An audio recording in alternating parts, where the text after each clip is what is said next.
Hello friends, welcome back. दोस्तों, आज से मैं एक सीरीज़ शुरू करूंगा इंग्लिश लर्निंग की। दोस्तों, मैं जहाँ पे काम करता हूँ वहाँ पे यूथ आते हैं। ये शुरू क्यों कर रहा हूँ मैं? क्योंकि लड़के हैं, ग्रेजुएशन करके आते हैं, 10th पास कर, वो 10 से क्लियर नहीं है। उनका ईज आर एम लगाना है, वाज वेयर लगाना है, पता ही नहीं चल रहा है। सो इतनी इंग्लिश को लेके पता नहीं क्यों हुआ है, या जो सब जनरली होता है, जो सरकारी स्कूल के बच्चे होते हैं बहुत ही वीक होते हैं इंग्लिश में। सो उसको इम्प्रूव करने के लिए मैं सोच रहा था कि एक इंग्लिश का सीरीज बनाऊँ अब। तो थोड़ा सा कंप्यूटर के साथ साथ इंग्लिश पे भी मैं फोकस करूँगा। और मैं चाहता हूँ कि जैसे मैंने इंग्लिश सीखा, मैंने भी दोस्तों एक सरकारी स्कूल से पढ़ा हूँ, हिंदी मीडियम स्कूल से पढ़े हैं। बट हमने मेहनत की, हमने सीखा, उसको प्रैक्टिस किया, and we have learn the English. So एक इंग्लिश बड़ा हुआ भी नहीं है, कोई बहुत ये चीज़ भी नहीं है। तो मैं जैसे मैंने सीखा था स्टेप बाय स्टेप, कैसे हम एक इंग्लिश का फ्रेमवर्क अगर समझते हैं, जब टेंसेस समझते हैं, और उसके बाद जो उसका सेंटेंस फॉर्मेशन है, स्लोली स्लोली वो फिर हमारे माइंड में बैठता जाता है, या हमें वो पक्का होता जाता है कि भाई कहाँ पे क्या हमें ये जा रहा है, का यूज़ करना है, कहाँ पे वॉज वेयर का। तो जैसे ही वो एक फ्रेम जो हमारा होता है टेंस का, वो क्लियर हो जाएगा, तो चीज़ें हमारे लिए क्लियर हो जाती हैं, वो इजी हो जाती हैं, सेंटेंस फॉर्मेशन, और आगे जाके पढ़ना, किताबें पढ़ना। उसके बाद आगे जाके आप फ्लुएंसी बोलने की जब प्रैक्टिस करते हैं, इंग्लिश स्पीकिंग की प्रैक्टिस करने जाते हैं, आप जब आप जॉब्स में जाएंगे वहाँ पे लिखने की, जो तो अब एक ईमेल लिखा आपने, वॉच की जगह वे, रीच की जगह आर लगा दिया, तो पता ही नहीं चलता क्या हो रहा है भाई। And with the first mail आपको कोई पकड़ लेगा भाई, बंदा इंग्लिश में पैदल है।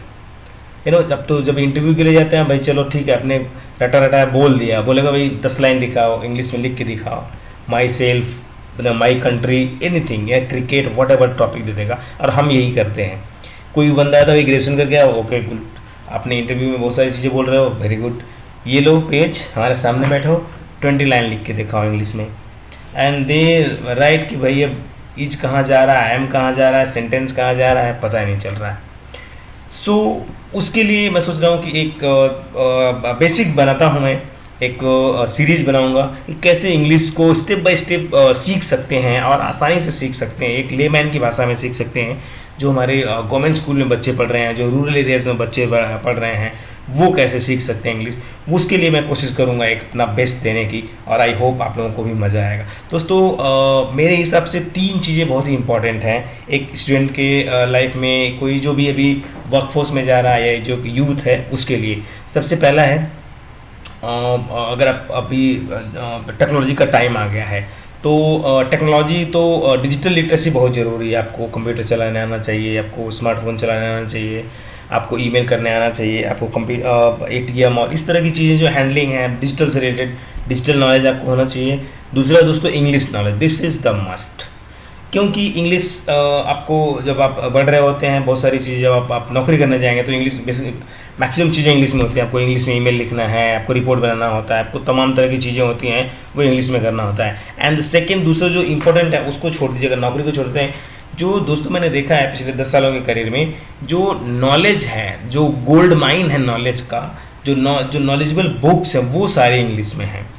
तो अगर आपने इंग्लिश पढ़ना, सीखना, समझना, इंग्लिश नहीं आई आपको, इंग्लिश में पढ़ना, सीखना और समझना, तो फिर आप जो गोल्ड माइन है, नॉलेज का जो गोल्ड है, वो इंग्लिश की बुक्स में है, तो वो इंग्लिश की वीडियोस में है, वो आप फिर उससे वंचित रह जाएंगे। और फिर वो जो एक 21वीं सदी में कहते हैं कि भाई एक इंफॉर्मेशन की सदी है और नॉलेज की सदी है, तो वो जब आपके पास इंफॉर्मेशन उस टाइम का नहीं रहेगा, उस लेवल का नहीं रहेगा, तो फिर आप कम्पीट नहीं कर पाएंगे बाकी लोगों से। तो उसके लिए इंग्लिश बहुत ज़रूरी है, और भी बहुत सारे फ़ायदे हैं इंग्लिश के। एंड थर्ड दोस्तों, जो सबसे ज़रूरी मैं मानता हूँ, वो है फाइनेंशियल लिटरेसी। आपको पैसे के बारे में, पैसे का हिसाब किताब, पैसे को सेव करना, पैसे को इन्वेस्ट करना, पैसे को इंक्रीज करना, मल्टीप्लाई करना, उसको कैसे आप कई फोल्ड बढ़ा सकते हैं, उसका जो कंपाउंडिंग इफेक्ट है उसको जानना। तो फाइनेंशियल लिटरेसी भी एक बहुत ज़रूरी पार्ट है। तो 3 चीज़ें मस्ट आपके पास होनी चाहिए। और मैं अपना वीडियोस, अपने जो यूट्यूब चैनल है, इसी के लिए हमने बनाया कि जो मैंने नहीं सीखी, वो जो कैसे जो अभी यूथ आ रहे हैं उनको हम कैसे ट्रेन कर सकते हैं, टाइम रहते वो कैसे सीख सकते हैं। सो शुरू करते हैं इसको, ज़्यादा चीज़ें इधर नहीं करने की। सो इंग्लिश में दोस्तों 10 से शुरू करेंगे आज, 10 स्टार्टिंग में सीखते हैं। Tenses are the backbone of the English sentence formation. There are three types. अब जब इंग्लिश में जब आप ट्रांसलेशन करने आते हैं तो क्या है, टेंस होते हैं। आप जब भी कोई सेंटेंस या वाक्य बनाने जाते हो तो वहाँ पे टेंसेस का ही होगा। टेंस ही है जो आपके जो सेंटेंस को एक स्ट्रक्चर देता है। जैसे राम जाता है हिंदी में, तो कई सारे हमने वर्ड को मिलाया और एक सेंटेंस बना दिया, राम जाता है। उसी तरह से उसको जब हम इंग्लिश में कन्वर्ट करने आते हैं तो टेंस का बड़ा इंपॉर्टेंस होता है उस पर, कि राम जाता है वो प्रेजेंट टेंस है या पास्ट टेंस है, फ्यूचर टेंस है, उसके हिसाब से उसमें हेल्पिंग वर्ब लगेगी और उसमें जो सब्जेक्ट है ऑब्जेक्ट है वो कैसे सेट होगा। तो वो जो सारा जो रूल होता है वो हमारे टेंसेस में होता है। So let's begin.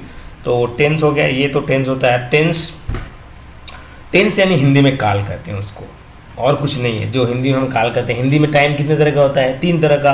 भाई मैं पढ़ रहा, मैं पढ़ता था, ये पास्ट टेंस है।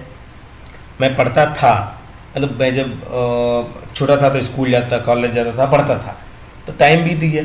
अभी मैं नौकरी कर रहा हूँ या मैं नौकरी करता हूँ, तो ये प्रेजेंट है, अभी वर्तमान में जो मैं कर रहा हूँ। कल को फ्यूचर, मैं रिटायर होऊंगा, मैं ये काम करूँगा, मैं अपने गांव जाऊँगा। तो 3 ही होता है हिंदी में। हम 3 जो समय होता है वो 3 तरह का होता है, उन्हीं में काम करते हैं और चौथा कोई नहीं है उसमें। उसी तरह से उसी को इंग्लिश में है, present tense, past tense, future tense, या past tense, present tense, future tense. Past tense, I use to study, I went to school, मैं स्कूल गया, मैं पढ़ता था।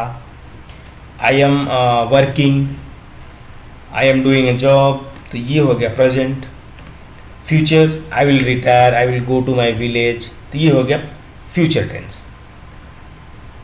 तो वो ये तो 3 ये फ्रेम आप समझ लीजिए कि 3 टेंसेस होते हैं। आगे चल के उन टेंसेस का हम हर टेंस का 4 पार्ट होता है और उन चारों का फिर अलग अलग 4 सेंटेंसेस होते हैं, 4 टाइप के सेंटेंसेस होते हैं, वो हम देखेंगे। सो प्रेजेंट टेंस तो है, टेंस को पहचानना कैसे है वो हम देखते हैं।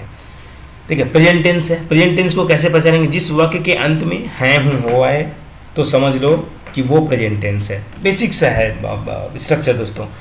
अब देखिए हिंदी का वाक्य है, जिस वाक्य के अंत में होते हैं, इंग्लिश वाक्य में तो है वो नहीं आएगा ना, उसमें तो आएगा कि भाई Ram is going to market, I read, इस तरह से वो उस तरह का आएगा। सो एक बेसिक से है कि जिस वाक्य के अंत में है, हूँ, हुआ है, वो समझिए प्रेजेंट का है। उसके हिसाब से फिर उसमें हेल्पिंग वर्ब और जो वर्ब है वो लगेगी इसमें, राइट। जो एक मैं कहूँगा कि सबसे जानी पहचानी सी जो हेल्पिंग वर्ब है वो है। अब हेल्पिंग वर्ब क्या है उसको थोड़ा आगे समझेंगे। इज, आर, एम, कुछ भी नहीं आ रही है तो ठोक दो इसको, इज, आर, एम को ठोक दो। सेंटेंस गलत, वैसे भी गलत होगा, इज, आर, एम लगेगा तो भाई चलो प्रेजेंट टेंस का है। जैसे इनके टेंस के जो प्रेजेंट टेंस की पहचान कैसे है, राम खाता है, हरीश पीता है, राहुल जा रहा है, वह जा चुका है। तो जिसके अंत में है, हूँ, हो, आए, वो प्रेजेंट टेंस का होगा और उसके अनुसार उसमें इज, आर, एम लगेगी या हैड लगेगी या डज या डू लगेगी। जो हेल्पिंग वर्ब है उसके अनुसार लगेगी। तो यहाँ पे हमने इज, आर, एम जो एक अंडरस्टूड ये है हेल्पिंग वर्ब है वो रहती है। सो नेक्स्ट देखते हैं पास्ट टेंस।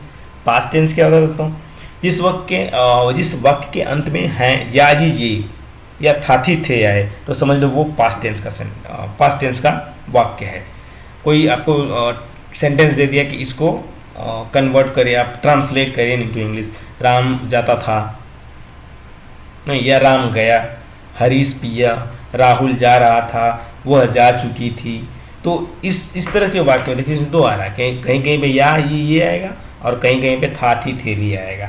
तो वो सेंटेंस पास्ट टेंस का सेंटेंस होगा और उसको बनाने के लिए हमें वॉज वेयर एक यूनिवर्सल है जो हेल्पिंग वर्ब है, either had, did, had, have. तो इस तरह से हेल्पिंग वर्ब्स लग के सेंटेंस बनाते हैं। राम गया, राम वेंट, हरीश पिया, हरीश ड्रैंक। अब क्या पिया आगे उसमें लगा सकते हैं, पानी पिया, हरीश ड्रैंक वाटर। राहुल जा रहा है, राहुल वाज गोइंग, जा रहा था, वह जा चुकी है, सी हैड गॉन, वह जा चुकी थी, सी हैड गॉन। राहुल जा रहा है, राहुल और जा रहा था राहुल वाज गोइंग। तो इस तरह से ये पास्ट टेंस के सेंटेंस है और पास्ट टेंस के सेंटेंसेस में इस तरह से हम बनाते हैं। जनरल वाज वेयर थोड़ा सा कंटिन्यूस की एक हेल्पिंग वर्ब है। आगे हम देखेंगे जो 4 पार्ट होते हैं उनके चारों की हेल्पिंग वर्ब क्या क्या होती है। फ्यूचर टेंस दोस्तों, जिस वाक्य के अंत में गागी गे आए। सो बेसिकली हिंदी भाषी जो क्षेत्र हैं तो इस तरह से नहीं समझेंगे तो बच्चों को समझ में नहीं आता है, जो 7th 8th में है, 10th में 12th में है। तो हम चाह रहे हैं कि भाई बेसिक से समझिए, एक बहुत ही बेसिक क्लास है ये। तो जिस वाक्य के अंत में गागी गे आए तो समझ लो वो टेंस फ्यूचर टेंस है। जैसे राम जाएगा, वह खाएगा, वह सोएगा, रमेश खाएगा, हरीश पढ़ रहा होगा, राहुल जा चुका होगा। चुका चुकी इसमें भी आएगा बट लास्ट में होगा होगा। तो जिसमें कि भाई फ्यूचर में कोई काम होने का बोध हो, वो वहाँ पे हम फ्यूचर टेंस के हेल्पिंग वर्ब और हेल्पिंग वर्ब्स का इस्तेमाल करेंगे। बाकी तो चीज़ें सेम रहती हैं। सो ये हो गया। जैसे रमेश खाएगा, रमेश विल ईट, हरीश पढ़ रहा होगा, हरीश विल हैव। तो इस तरह से अलग अलग सेंटेंस बनते जाएंगे, उसमें हेल्पिंग वर्ब अलग अलग आती जाएंगी। सो ये हो गया हमारा टेंसेस। आई होप बेसिक जो टेंस पहचानना कैसे है, टेंस कौन सा है, उसमें कौन सी हेल्पिंग वर्ब लगेगी एक बेसिक वाली, वो आपको थोड़ा आज क्लियर हो गया होगा। सो अगर कुछ और आपको लगता है इसमें क्लियर नहीं है तो कमेंट करके अपना व्यूज़ बताइए। I'll happy to help, उसको क्वेरी को जवाब देना चाहूँगा। उसको मैं ज़रूर कोशिश करूँगा उसको जवाब देने की। और आगे आप टेंस में या इंग्लिश में कोई वीडियो चाहते हैं कि इस टॉपिक में बनाऊँ तो आप कमेंट करके बताइए, मैं उस पर ज़रूर बनाऊँगा। सो स्टार्ट करते हैं एक इंग्लिश की भी जर्नी दोस्तों। इंग्लिश में सेंटेंसेस और टेंसेस कैसे फॉर्म किए जाते हैं वो हम सीखेंगे एक बेसिक भाषा में क्लासेस, शुरुआती क्लासेस में। सो आई होप मज़ा आएगा इस जर्नी में भी। So thank you very much, thanks for supporting, thanks for watching, keep learning, keep growing, thank you.